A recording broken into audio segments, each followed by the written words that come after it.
Olá, eu sou a Johanna, eu sou advogada criminalista, especialista em advocacia criminal, pós-graduada, e com vários outros cursos na área do direito penal e na advocacia criminal.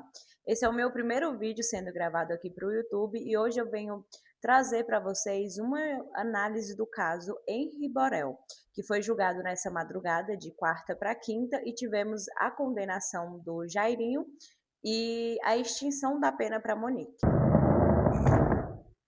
Puxei a poltrona aqui para sentar e para a gente ficar mais confortável para conversar sobre esse caso. Hoje eu vou explicar o que aconteceu no julgamento do Henri Borel e por que essa sentença ela vem gerando tanta discussão, né, uma repercussão. Primeiro, é importante entender que o tribunal do júri ele não julga com base na repercussão do caso ou na opinião das redes sociais, né? Os jurados, com base nas provas apresentadas durante o processo plenário, que durou 11 dias, ao final do julgamento, condenou, né, o Jairinho a 43 anos de prisão e os jurados reconheceram a sua responsabilidade nos crimes submetidos à apreciação no júri. Até aqui, o resultado ele não surpreendeu grande parte da população, tendo em vista que todo mundo que acompanhava já esperava essa condenação dele. A maior discussão surgiu em torno da Monique, né? Muitas manchetes passaram a dizer que ela foi absolvida, mas é importante analisar isso com muito cuidado, porque ela não foi absolvida. O que os jurados decidiram foi que não havia elementos suficientes para responsabilizar ela pelo homicídio da forma que foi apresentada pelo Ministério Público, pela defesa, pelos assistentes de acusação. E aqui existe um ponto muito importante: o processo penal brasileiro, ninguém pode ser condenado somente porque as pessoas, as mídias, acham que deveria. Ninguém pode ser condenado só pela presunção. A condenação ela exige prova, e uma prova robusta, né? O tribunal do júri foi chamado, né? Os jurados ali foram chamados para responder perguntas específicas sobre as responsabilidades de cada acusado, do Jairinho, da Monique, e pelo que eles deveriam ser penalizados. E as respostas dadas pelos jurados produziram consequências jurídicas para o Jairinho e para a Monique. Isso não significa que todos concordaram com a decisão, mas a maioria, porque no júri é assim, é a maioria. E aí, um caso desse de grande repercussão, é comum que existam ali divergências entre a percepção popular e o resultado jurídico, né, que é baseado na lei. Mas o papel do júri, ele não é atender às expectativas da sociedade. O papel do júri é decidir de acordo com as provas que considerou suficiente ou insuficiente. Esse caso também mostra uma característica muito importante do processo penal, que é a diferença entre a suspeita e a prova. Muitas vezes a pessoa pode ser alvo de fortes suspeitas, mas para condenar é necessário ir além da suspeita, é necessário demonstrar a responsabilidade criminal dentro dos parâmetros exigidos pela lei. Então agora resta acompanhar, né, a publicação integral da sentença, os possíveis recursos que ainda podem ser apresentados pelas partes. Tanto o assistente de acusação quanto o Ministério Público relataram que vão recorrer dessa sentença e houve uma controvérsia lá em algum dos quesitos que foi, parece que modificado durante a sessão do júri. A Monique, ela não foi absolvida, houve a desclassificação dela do homicídio, ela não foi responsabilizada pelo homicídio, entenderam que ela não causou, né, não participou do homicídio, mas ela foi culpada, condenada por omissão às lesões causadas, né, no R.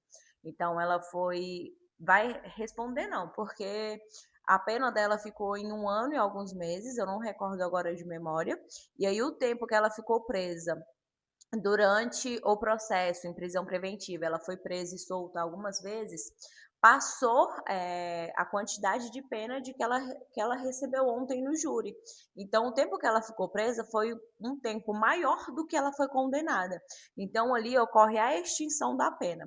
Provavelmente, essa extinção não vai ocorrer agora, porque eles vão entrar com recurso, e aí pode ser que com recurso haja a possibilidade de anular o júri ou não, vale um estudo, uma aprofundada maior quando a sentença for publicada, até mesmo de todo o processo. São 5 anos já de processo, são 5 anos ali de documentação, de fundamentação, de provas.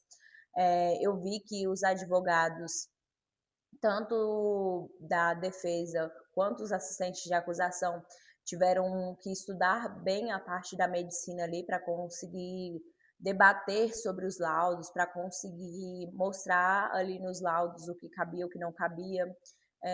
Houve, né, muita movimentação processual ali, tentando coagir, tentando modificar laudos, tentando trazer uma culpa. E aí a juíza, ela trouxe na sentença dela uma coisa que nós, principalmente nós mulheres, nós vemos muito na sociedade, né? Que a Monique, ela foi julgada e foi condenada pela sociedade, pela imprensa, muito antes de ter uma condenação definitiva, que foi agora.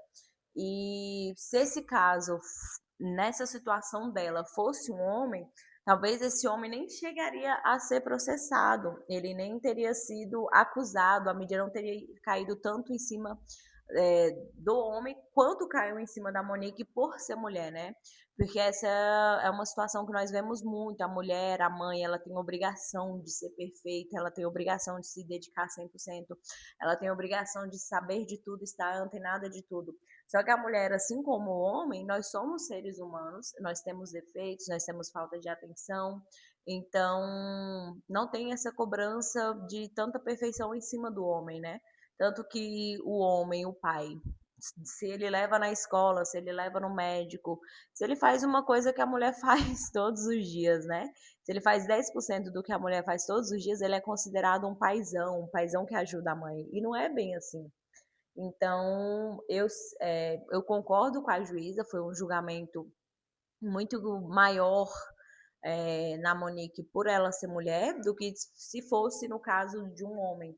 E aí nós temos em contrapartida também o pai, né, que não ficou satisfeito com a sentença, chegou a dizer que seria a terceira morte do filho dele, do Henri Borel, mas eu vejo que é muito uma mágoa mais pessoal, mais um senso de vingança do que de justiça da parte dele.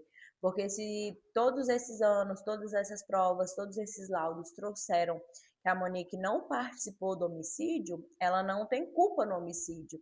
Ela pode ter sido, sim, omissa, não ter prestado atenção ali na relação entre o Jairinho e o filho, não ter notado as lesões, assim como a escola não notou, as babás não notaram, o pai não notou, porque no dia do falecimento, um dia antes do falecimento, ele tinha retornado da casa do pai.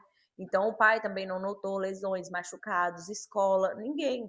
Então, depositar todo esse peso em cima da Monique acaba sendo realmente ali pelo gênero, né? Por ser mulher. Porque como não depositaram também esse peso em cima do pai que estava com a criança horas antes e também não notou nenhum machucado, nenhuma ferida, nenhuma lesão. Enfim, é isso. Eu não queria me prolongar tanto sobre o assunto. Esse é o meu primeiro vídeo aqui para o YouTube. Eu espero trazer mais análises, algumas outras mais aprofundadas, e tratar sobre o direito penal, sobre o direito criminal, sobre a rotina. E é isso.